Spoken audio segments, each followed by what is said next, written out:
Bir Allah dostu Məkkə şəhərindəydi. Pul kisəsini itirmişdi.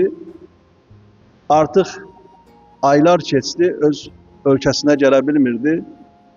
Bəsrədən sifariş etdi ki, mənə pul göndərin və bu müddət içərisində bunun saçı saqqalı uzanmağa başlamışdı.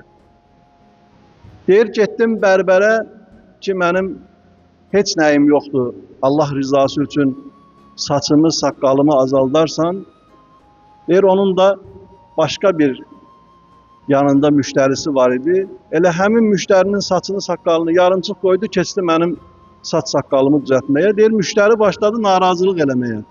Mən də etiraz etdim ki, qoy bitsin işin, sonra mənim saçımı təmizləyərsən. Deyir, dedi ki, yox. Müştəriyə qayıtdı, dedi ki, sənin saçını məvacib qarşılığında təmizləyirəm. Bunun müqabilində pul alacağım. Amma bu yeni gələn sırf Allah rizası dedi, Allaha xatir dedi. Onun üçün bunu geri çevirə bilmərəm, bunu qarşıya, qabağa salmalıyam. Deyir, elə ki, işini bitirdi, cibində nə qədər pulu var idisə, hamısını mənə uzatdı ki, Allah xatirinə məni üzürlü say, olanım budur. Və mən deyir, götürdüm, getdim, Bəsrədən qızıllarım, pullarım gəldi, gətirib ona artıqlaması ilə verəndə dedi ki, biz Allah rizası üçün etdiyimiz yeri geri almarıq. Sənə vermədim, Allaha verdim, Allah xatirinə verdim.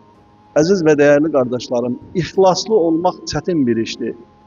İxlaslı olub olmamağı bilmək də ondan çətindir. Amma insanda vicdan mexanizması deyilən bir tərəzi var, bir ölçü var ki, insan nə qədər nəyin üstünü örtüb bastırmağa çalışsa da o vicdan mexanizması, vicdanı ölməyibsə ona doğruları, həqiqətləri müəyyən formada pıçıldamağa başlayır.